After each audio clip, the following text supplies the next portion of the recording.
días. Muchas gracias por asistir a esta charla del Deloitte CyberEcon. Me acompañan Roberto Ortiz, Global Head of People Information Security de BVA, y Leticia Rodríguez, gerente del equipo de Cyber Wargaming de Deloitte.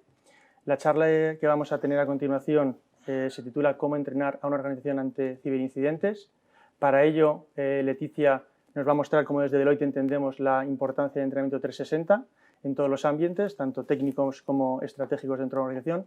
Y posteriormente Roberto nos explicará un caso práctico de cómo desde BVA entienden la importancia de este tipo de entrenamientos y preparación. Entonces doy paso a Leticia para que pueda contaros cómo desde Deloitte entendemos esta práctica. Bueno, pues hola, buenos días. Muchas gracias, Edu. Bueno, antes de comenzar y un poco explicar por qué es importante los entrenamientos en una organización, quería hacer una serie de reflexiones, ¿no? O sea, al final todo esto surge porque muchas veces en la propia organización y desde distintos niveles pues nos planteamos algunas preguntas, ¿no? Como, ¿qué pasaría si, vale, nosotros tenemos nuestros planes, nuestros procedimientos, a nuestra gente con la formación que creemos necesaria, pero no funciona como pensábamos que iba a funcionar? O, por ejemplo, ¿qué pasa si las personas no entienden bien sus responsabilidades dentro de un ciberincidente o, peor, en una crisis, ¿no? Que ya desembocaría en algo un poco más disruptivo?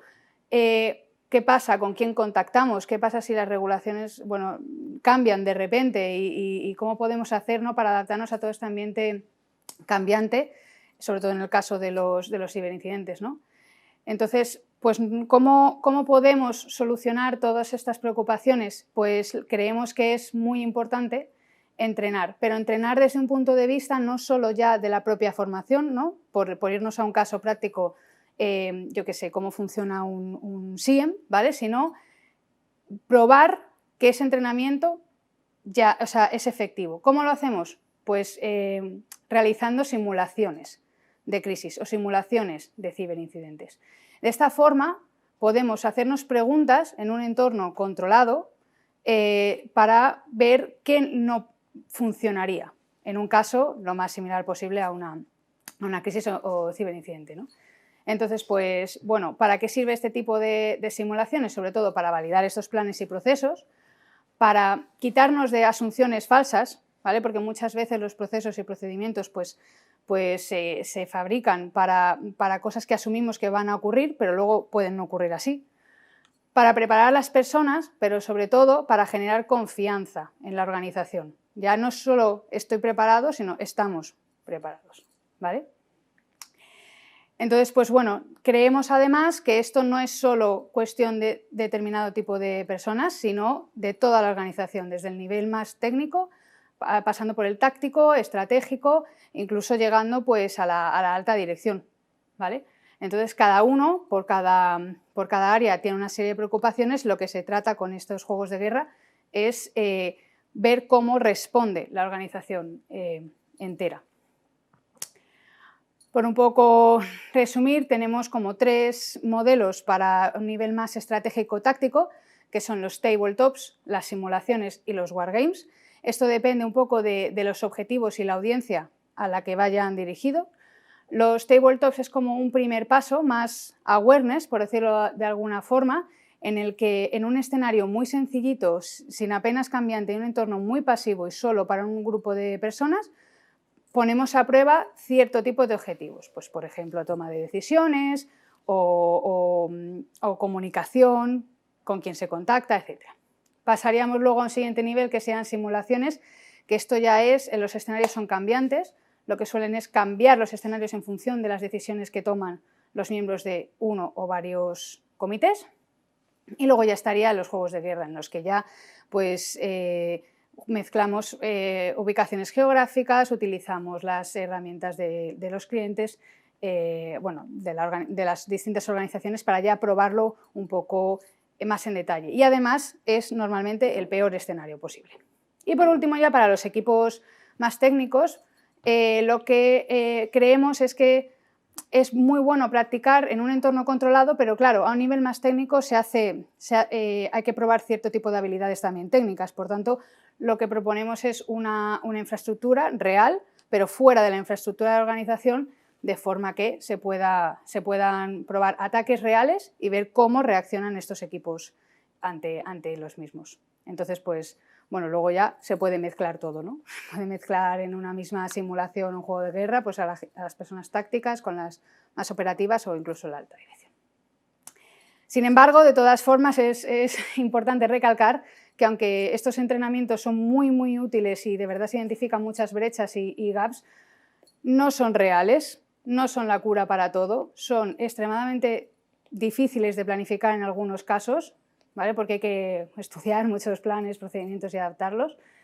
Y una cosa muy importante, no están diseñados para encontrar brechas en una persona, sino en la organización. Por tanto, al final lo importante es la organización en sí. Y bueno, aquí os dejo con una frase, porque nos parece muy importante lo de involucrar a toda la organización. O sea, no sirve solo con decirlo, no sirve solo con enseñarlo, sino hay que involucrarse toda la organización en estos juegos. Pues muchas gracias, Leticia. Yo creo que como barniz rápido de cómo en Deloitte estamos afrontando este tipo de entrenamientos en función del nivel, pues da una visión un poco general. Yo creo que lo que sí que es interesante ahora es escuchar a Roberto. Como he mencionado al principio, es el responsable global de la parte de People Information Security, formación a todos los niveles. Nos vamos a centrar hoy en un ámbito muy concreto dentro de sus responsabilidades dentro de BBVA. Entonces, Roberto, agradecerte lo primero que estés aquí y dejarte todo tuyo para que nos digas cómo lo afrontes en BBVA. Buenos días a todos. Muchas gracias, Eduardo, Leticia, y muchas gracias a Deloitte por invitarme a participar en este fantástico evento y, en nombre de BBVA, contar nuestra experiencia en lo que tiene que ver con entrenamiento para personas y, en general, para la organización ante determinados eventos como pueda ser una crisis. Como ha dicho Eduardo, soy Roberto Ortiz y soy el responsable global de la disciplina que denominamos People Information Security, cuyo objetivo es evitar que un comportamiento humano suponga un riesgo para la organización. Y justo sobre lo que vamos a hablar ahora, que es el entrenamiento de las personas, de las organizaciones, es un pilar importante para conseguir esa misión que comentábamos. La charla la vamos a estructurar en 3 partes. La primera de ellas, vamos a hablar un poquito del contexto en materia de ciberseguridad y entrenamientos. La segunda parte vamos a hablar del enfoque de BBVA que le está dando al entrenamiento y simulación de crisis para que la gente esté preparada cuando ocurre ese tipo de eventos. Y finalmente vamos a hablar de los desafíos y próximos pasos para evolucionar en esta materia. Vamos con el estado del arte.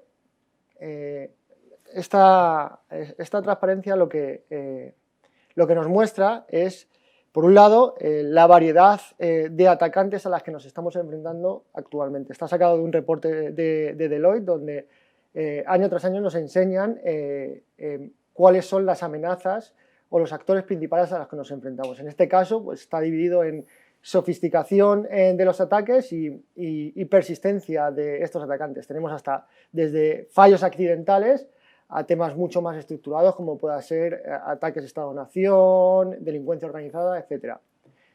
Todos tienen algo en común, que es una motivación. Puede ser una motivación más personal, como pueda ser ego o como pueda ser notoriedad, o algo mucho más profundo, como pueda ser beneficios financieros, robo de propiedad intelectual o, por ejemplo, intereses geopolíticos. Estamos hablando que en el 2020 el 80% de las brechas o de los ciberincidentes están relacionados con temas financieros. Y el activo que más se roba, pues en este caso son los datos personales, los datos financieros y también las credenciales. En esta imagen podemos ver que, además de una variedad importante de actores y diferentes motivaciones, día tras día los ataques se van sofisticando. La delincuencia organizada, al final los actores tienen recursos en muchos casos a la par de muchas organizaciones, incluso estados, y les permite ir evolucionando la tipología de ataques, haciéndolos mucho más complejos y tocando todos los posibles escenarios que puedan afectar a una organización y que les pueda resultar útil para obtener el mayor beneficio. En este caso pueden tocar desde sistemas a incluso personas y hacer ataques combinados con cierto grado de persistencia que hace muy complicado la defensa de una organización. El resultado de este cóctel, estamos hablando de atacantes, motivaciones diferentes y sofisticación de los ataques, es lo que vemos en esta imagen, brechas de información. Estamos hablando de que este gráfico en concreto habla de los incidentes que han sufrido organizaciones desde el 2017 relacionados con temas de robo de datos.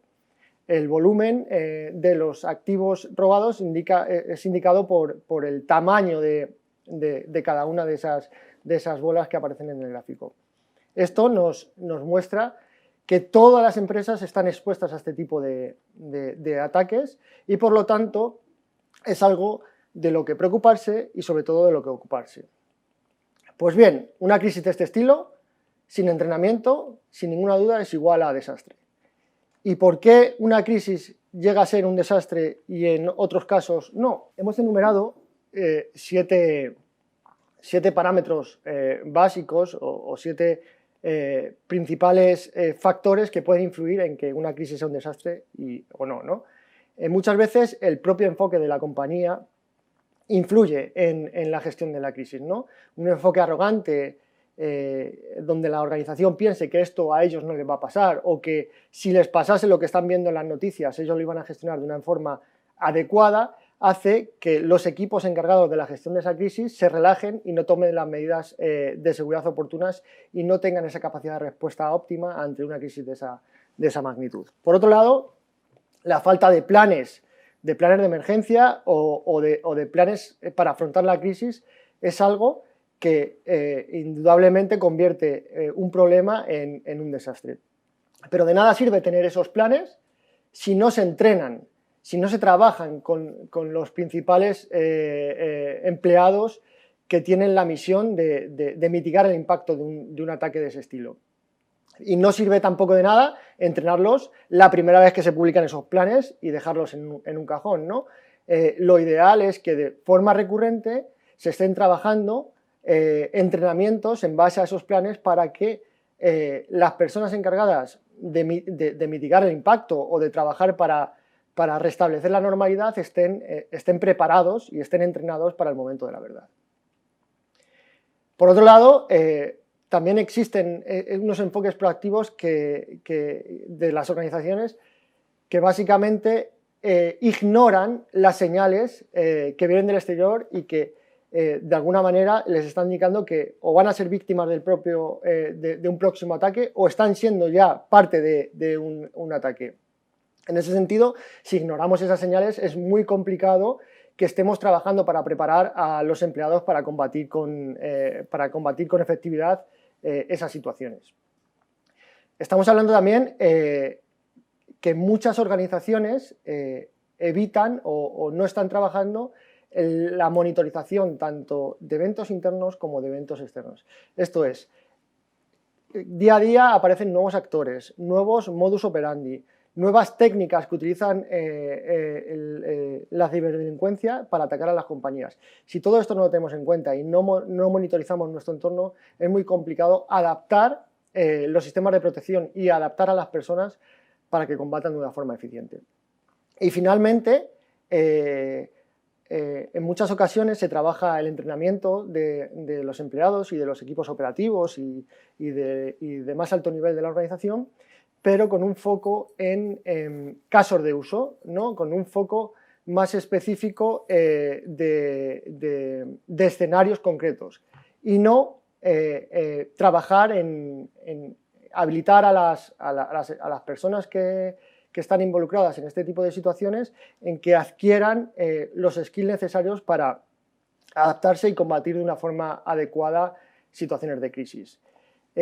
Cualquier escenario que se nos plantee probablemente supere la ficción. Entonces, intentar adaptar o entrenar a la gente en base a escenarios que no sabemos que van a ocurrir es poco eficiente. Lo ideal es conseguir que las personas adquieran los skills necesarios para que tengan la flexibilidad para afrontar cualquier tipo de situación. Y como podéis ver, todo esto tiene un factor común, que es el factor humano. Estamos hablando de que existe, por supuesto, la tecnología muy necesaria para frenar estos ciberataques, pero si una persona o un grupo de personas toman decisiones que no son adecuadas o toman diferentes alternativas que están encima de la mesa sin haberlas entrenado, esto puede suponer un problema o agravar la situación de crisis a la que se están enfrentando. Un ejemplo que tenemos en la actualidad es la respuesta que estamos dando a nivel mundial a la pandemia. Si hablamos de temas de entrenamiento, estas son las principales materias que tenemos que tener en cuenta para garantizar un enfoque holístico y adecuado a la hora de entrenar a la gente, ¿no? Durante una crisis cada minuto cuenta, por lo tanto, lo que tenemos que trabajar con los equipos es skills de disciplina, gestión del tiempo, trabajo en equipo, perseverancia y liderazgo. Pero también la parte de comunicación, que es muy importante a la hora de gestionar una crisis, o la parte de planificación antes de que ocurra la crisis, la parte de garantizar una respuesta, una preparación y una respuesta adecuada, y también el probar, obviamente, la tecnología que esté disponible en situaciones de emergencia, ¿no? Todo esto, por supuesto, con la compañía de tener el mejor talento para gestionar determinadas crisis. Por otro lado, el entrenamiento es fundamental. Por supuesto que una infraestructura segura, arquitecturas que utilizan tecnologías de las últimas tecnologías que hay en el mercado, incluso procedimientos fáciles de seguir, temas de gobierno, temas incluso de organización son totalmente necesarios, pero el entrenamiento hace cohesionar todas estas áreas para garantizar una respuesta eficiente ante un ataque de ciberseguridad. Y el enfoque que proponemos aquí es muy militar, ¿no? No hay una mejor manera de prepararse ante una crisis que gestionando una crisis en concreto. Entonces, este va a ser el hilo que vamos a ir siguiendo a la hora de exponer el enfoque de BBVA para el entrenamiento de este tipo de situaciones. Sin más, entramos en cómo nosotros lo estamos proponiendo y lo dividimos en tres áreas claves para nosotros. La parte de desarrollar skills hard y skills soft. En este caso estamos hablando de hard como puede ser conocimiento profundo en tecnologías de ciberseguridad o incluso en el ámbito que cada uno trabaje a la hora de gestionar un evento de ciberseguridad. Esto es conocimiento profundo en materia financiera, conocimiento profundo en materia de gestión de personas, etc. Pero los soft skills son igual de importantes, como pueda ser skills de comunicación efectiva, de liderazgo ante situaciones concretas. Por otro lado, trabajamos el área de los escenarios. Los escenarios tienen que ser lo más realista posible, aunque como hemos dicho antes, cualquier escenario que planteemos probablemente sea superado por la propia realidad y por la propia sofisticación de los ataques que propone la delincuencia organizada. Por ese motivo tenemos que crear escenarios, por un lado, realistas, que estén acorde a, primero, el entorno en el que nos movemos, en el que se mueve la organización y también el entorno interno. Es decir, podemos combinar escenarios físicos con escenarios virtuales, con ataques a sistemas o ataques a personas, hacerlo creíble, como podría ser la realidad, también desafiante, para mantener la tensión durante estos entrenamientos y en algunos casos incluso estresante. Desde luego la gestión de una crisis no se hace de forma pausada y calmada, ¿no? Entonces tenemos que simular las condiciones que se vayan a dar en este tipo de situaciones para que la gente esté preparada ante esta situación. Y luego, como hemos comentado, diferentes casuísticas. No solo de manual, es decir, oye, combinamos un ataque físico con un ataque virtual, sino también atendiendo a la propia tipología de la compañía. Si es una multinacional, normalmente un ataque no ocurre en un determinado país de forma aislada, los sistemas están conectados, entonces hacerlo muy acorde a las circunstancias de la compañía es fundamental. Y por otro lado, los dominios. Aquí trabajamos tanto a nivel individual para mejorar los skills de cada una de las personas que se enfrentan a este tipo de situaciones, a nivel operativo, es decir, por equipos, ya sean equipos más técnicos o equipos más de gestión, y luego al nivel más corporativo, ¿no? Es todos los stakeholders que toman las últimas decisiones de cara a una gestión efectiva de la crisis. Algunos ejemplos de los tipos de entrenamiento que hacemos. Hacemos un entrenamiento base para todos los empleados. Más allá de la formación teórica, somos unos convencidos de lo que comentaban Eduardo y Leticia antes, ¿no? Que la práctica al final hace que todos esos conocimientos se queden en cada una de las personas que lo practican. En ese sentido, entrenamos a todos los empleados para que tengan el conocimiento suficiente para gestionar potenciales incidentes y para que ellos no sean una víctima más de un ciberataque, o no sean el vector de entrada de un ciberataque más complejo. En ese sentido, simulamos escenarios de ingeniería social, como pueden ser phishing, vishing, smishing, pero también trabajamos en situaciones inmersivas. Esto es, les ponemos en situaciones donde ellos mismos se pongan en los zapatos de los ciberatacantes, con una máxima: si ellos saben cómo atacan, también sabrán cómo defenderse. Ese tipo de situaciones nos están resultando muy útiles para que la gente interiorice ese conocimiento y luego lo ponga en práctica. Por otro lado, hacemos entrenamiento de equipos técnicos. Ocurría habitualmente que las personas, o los equipos, por mucho conocimiento que tenían, cuando ocurrió una crisis, pues es cierto que en muchos casos de no practicarlo, de no practicar ese tipo de acciones, te puede pillar oxidado en este sentido. Entonces, lo importante es practicar casos de uso que podrían darse para que la gente coja soltura. Básicamente como se hace en un entorno militar en maniobras de campo, ¿no? En este sentido, hacemos simulaciones técnicas, también hacemos juegos de capturar la bandera, incluso desafíos internos que nos ayudan además a mejorar nuestros sistemas, y algo que nos está funcionando también muy bien, que es el entrenamiento cruzado, ¿no? No solo entre diferentes áreas, donde transmiten conocimientos para que cualquiera que se siente en la mesa de gestión de una crisis sepa lo que está haciendo el de enfrente, sino también para acompañar a aquellos países que tienen menos nivel de madurez a que lo hagan de una forma más eficiente y adecuada, buscando referentes que les puedan ayudar en la gestión de la crisis, ¿no? Y en adquirir los skills necesarios. Es muy importante que también jugar con los roles que cada uno de las personas que participan en la gestión adquiere. ¿Por qué? Porque son capaces de experimentar diferentes puntos de vista y mezclar en multinacionales culturas, ¿no? Porque al final un ataque normalmente se recibe de forma masiva y es lógico que pueda ser gestionado por diferentes personas en diferentes geografías.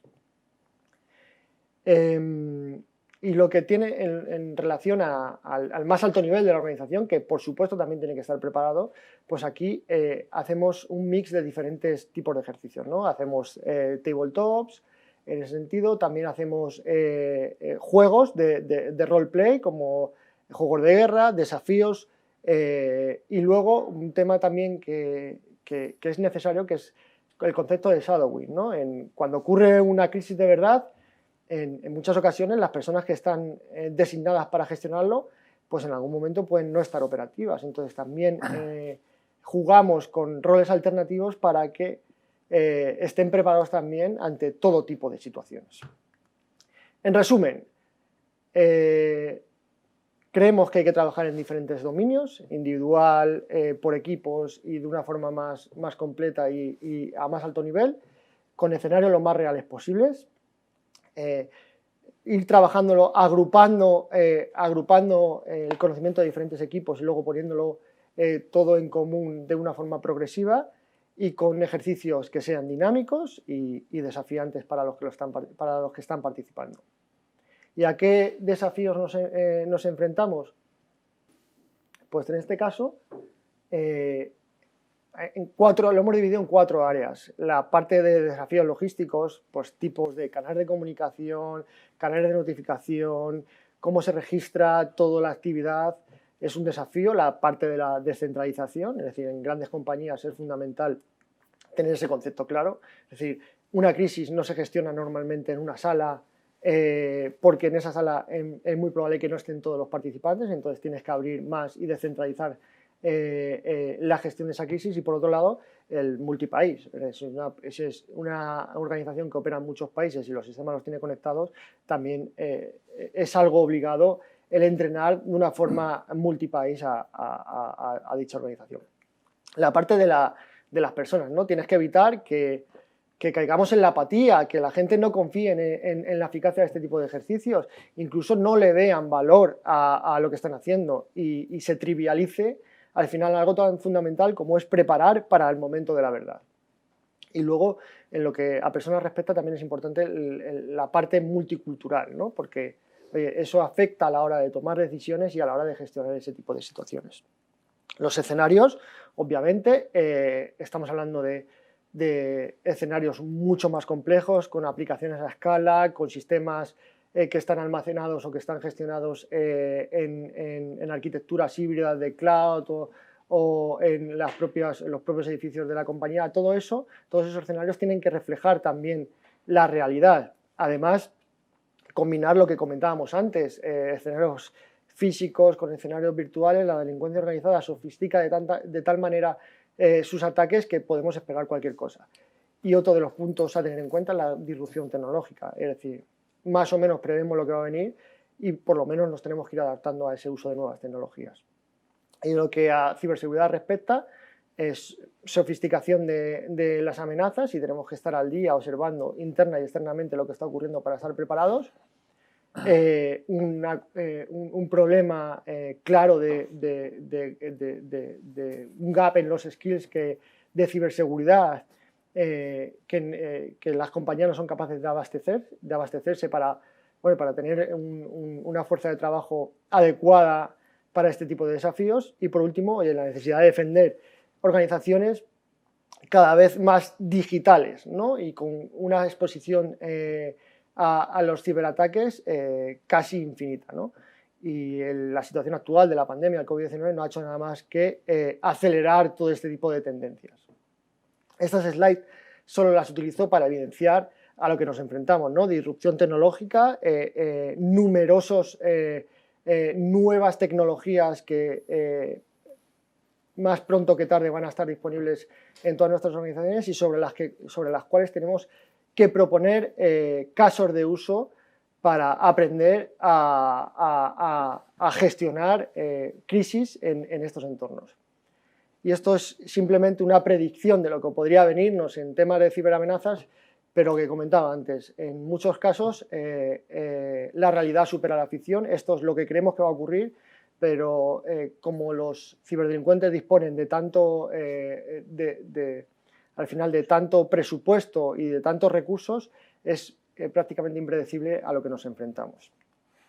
Para acabar, como próximos pasos para evolucionar en esta materia, nosotros estamos proponiendo formación o entrenamiento más dirigido, sobre todo más dirigido a diferentes roles de la organización que tienen diferentes tareas dentro de la gestión de una crisis, y podemos ser mucho más eficientes a la hora de entrenar a esas personas en los roles que ocupan. Y por otro lado, utilizar la propuesta de las matrices de Mitra Attack, que básicamente es una secuencia de acciones que ocurren en un ciberataque, que es conocida además por actores, y si sabemos cuál es el siguiente paso que va a hacer la delincuencia organizada, teniendo indicios de que estamos sufriendo un ciberataque, podemos de alguna manera tener un enfoque proactivo y formar de una forma rápida a los equipos para evitar que el siguiente paso se materialice. Sin más, paso la palabra a Eduardo, espero que haya sido de vuestra utilidad. Bueno, pues muchas gracias Roberto y Leticia, yo creo que ha sido muy interesante. Me quedo únicamente con ese mensaje de la importancia de entrenar a todas las personas de la organización y agradeceros que hayáis estado aquí presentes. Muchas gracias. Gracias.